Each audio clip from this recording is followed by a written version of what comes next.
안녕하세요, 모아나입니다. 오늘은 다양한 재본 방식들에 대해 알아보려고 합니다. 그래서 이렇게 많은 샘플들을 제가 준비해 왔는데요. 책의 종류에 따라 적합한 재본 방식이 각각 달라요. 오늘은 어떤 재본 방식이 있는지, 그리고 각 재본 방식들의 특징과 장단점은 무엇인지 알아보려고 합니다.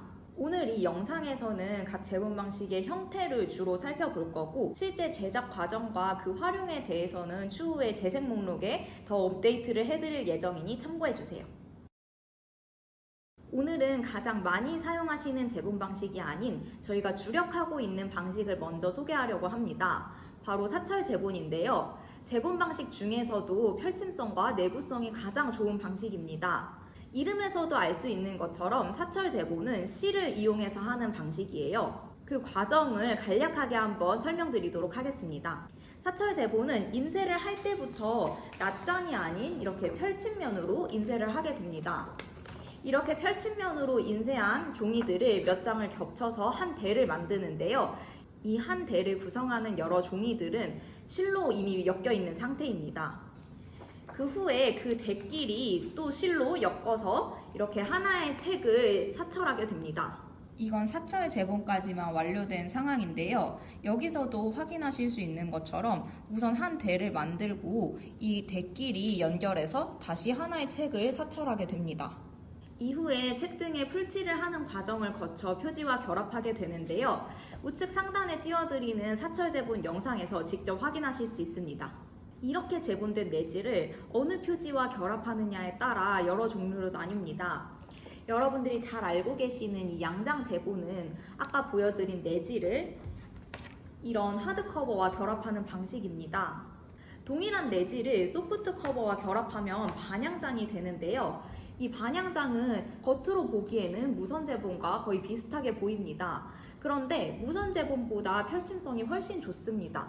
그래서 어느 페이지를 펼치셔도 이렇게 완전히 펼쳐지는 것을 확인할 수 있습니다. 무선 재본과 이 반양장 재본을 외형적으로 확인할 수 있는 방법이 또 있는데요. 바로 이 책 위쪽을 보는 것입니다. 반양장은 이렇게 나눠져 있는 대가 보입니다. 무선 재본은 나눠져 있는 대를 확인하기 어렵고 종이에 풀이 발려 있습니다. 책등이 이렇게 노출되도록 앞뒤 표지를 각각 붙이면 노출 재본, 다른 말로는 누드 재본이 됩니다. 어떤 표지를 쓰느냐에 따라 소프트 커버 누드 재본이 되기도 하고 하드 커버 누드 재본이 되기도 합니다. 사철 재본으로 만들 수 있는 재본 방식이 이렇게 세 가지만 있는 것은 아니고 다른 것들도 있지만 오늘 영상에서는 가장 기본적으로 많이 사용하시는 재본 방식을 보여드렸어요. 나머지는 다른 영상에서 차차 보여드릴게요. 사철 재본은 많은 재본 방식 중에서도 작업이 어려운 편에 속합니다. 그리고 이 사철 재본을 할 수 있는 재본기, 그 중에서도 소량으로 사철을 할 수 있는 재본기를 가지고 있는 업체가 많지 않기 때문에 다른 재본 방식에 비해 가격이 비싼 편입니다. 사이즈에 따라 최소 수량의 차이가 있기는 하지만 북모아에서는 한 부 또는 두 부부터 사철 재본을 하실 수 있습니다. 그 다음은 무선과 PUR을 함께 살펴보려고 합니다. 무선 재본은 여러분들이 가장 쉽게 접할 수 있는 재본 방식이에요. 여러분들 주변에 단행본이나 문제집 등 많은 인쇄물들은 무선 재본을 기본으로 합니다. 무선 재본은 인쇄된 내지의 책 등에 풀을 칠해 결합하는 방식입니다. 무선 재본 시에는 EVA라는 풀을 사용하고 보통 이렇게 하얀색입니다. 무선 재본은 재본 시간이 빠른 편이고 대부분의 인쇄소나 재본소에서는 무선 재본을 다 할 수 있습니다.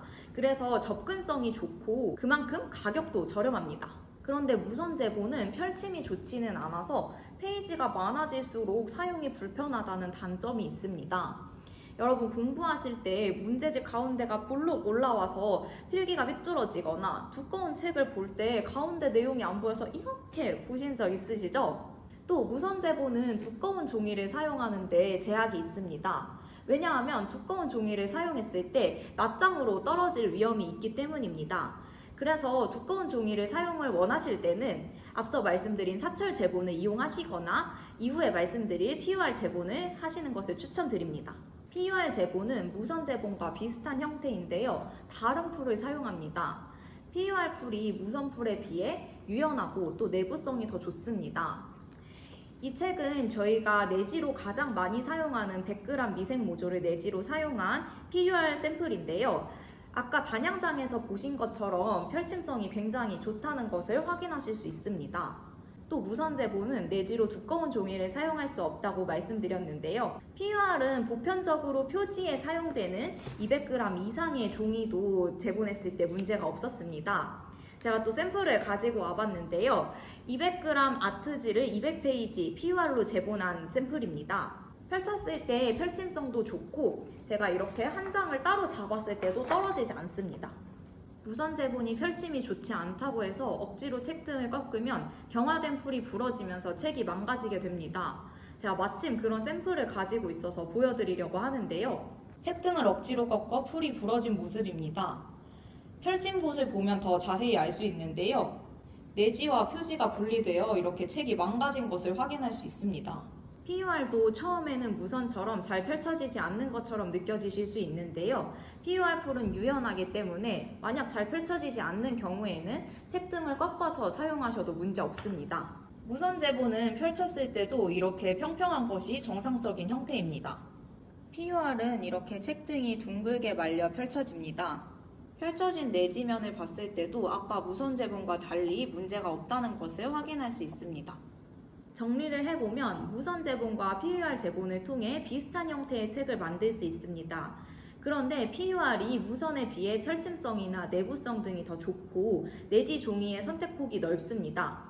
PUR은 작업 가능한 업체가 무선만큼이나 많지는 않고 PUR 풀 자체가 EVA 풀에 비해 비싸기 때문에 PUR이 무선에 비해 비용이 더 많이 듭니다. 무선 제본과 PUR을 비교해서 설명을 드리다 보니 무선 제본이 좀 좋지 않은 방식이라고 오해하실까봐 걱정이 좀 되는데요. 현재 시중에 나와 있는 책 대부분은 무선 제본으로 제본합니다. 그만큼 가장 기본이 되고 효율적인 방식이니 무선 제본을 피하지는 마세요.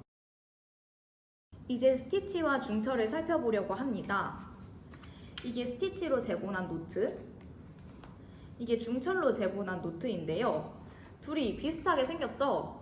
제가 일부러 비슷한 사양의 노트를 가지고 와봤는데요. 실제로 제작하는 방식이 비슷합니다. 맨 처음 설명드린 사철은 인쇄를 펼침으로 한다고 말씀드렸는데요. 중철과 스티치도 마찬가지로 펼침면으로 인쇄를 합니다. 사철은 이 펼쳐진 종이를 3-4장을 한 묶음으로 만드는 거였는데요. 중철과 스티치는 전체 페이지가 몇 페이지인지에 상관없이 무조건 전체 페이지를 하나로 묶는 작업을 합니다. 이렇게 전체 페이지를 인쇄해서 반으로 접고 그 가운데를 스테이플러로 고정하면 중철이 되는 거고, 동일한 방식이지만 실로 제본을 하면 스티치가 됩니다. 종이를 3-4장만 겹쳤을 때는 한 묶음이 얇지만 장수가 늘어나거나 두꺼운 종이를 사용하는 경우에는 이 접히는 부분이 더 두툼해지겠죠. 실제로 아까 보여드린 샘플보다 더 두꺼운 종이를 사용한 중철 인쇄물의 경우에 이 가운데가 좀 이렇게 벌어지는 것을 확인할 수 있습니다. 그래서 스티치와 중철은 한 번에 제본할 수 있는 장수가 제한적인데요. 보통은 100g 모조를 기준으로 64페이지까지를 추천드리고 있습니다. 이 두 가지 모두 풀로 접착하는 방식이 아니기 때문에 펼침성이 좋습니다. 중철의 경우에는 다른 제본 방식에 비해 가격도 저렴합니다. 스티치는 공정이 조금 더 복잡해서 중철보다는 시간과 비용이 많이 들지만 결과물을 봤을 때는 조금 더 완성도가 있어 보이고, 스테이플러를 사용하는 중철보다는 안전하기 때문에 일회성 인쇄물이 아닌 경우에는 스티치로도 작업을 많이 하십니다.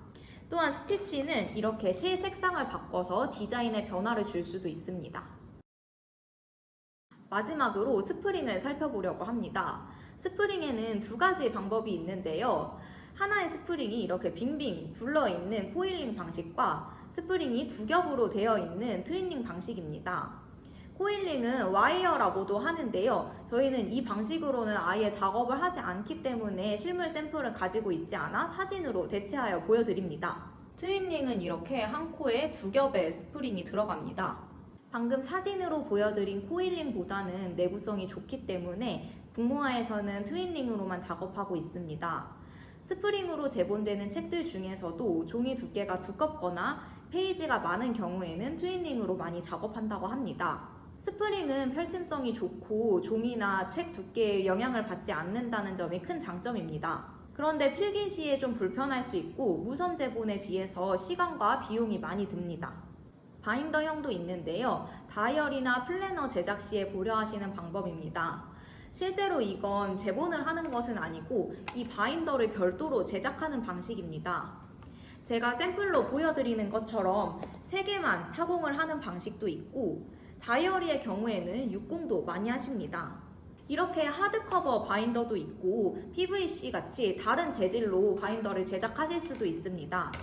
그런데 이 바인더의 경우에는 소량은 제작하기가 어렵기 때문에 수량이 적으신 경우에는 별도로 구매하시는 것을 추천드립니다. 안쪽에 들어가는 내지는 수량에 상관없이 인쇄하실 수 있는데요. 인쇄 후에 제본을 하지 않고 타공해서 마무리합니다. 오늘은 가장 많이 사용하시는 제본 방식들의 핵심적인 내용을 살펴보았습니다. 오늘 보여드린 대로만 제작하시는 것이 아니라 이 제본 방식들을 활용해서 다양한 책을 만들기도 합니다. 한 영상에서 다 보여드리기가 어려워서 앞으로도 계속 업데이트가 될 예정입니다. 오늘 영상은 앞으로 올라갈 영상들의 목차 정도로만 생각하시면 좋을 것 같아요. 이후 영상에서는 각 제본들을 실제로 어떻게 작업하는지, 또 이 방식들이 각각 어떤 책에 적합한지, 또 어떻게 활용할 수 있는지를 보여드릴 예정이니까요. 구독하시고 기다려주세요. 이외에도 인쇄나 제본, 또 책 제작에 관한 것들이 궁금하시다면 댓글 남겨주세요. 그럼 우리 다음 주에 만나요. 안녕!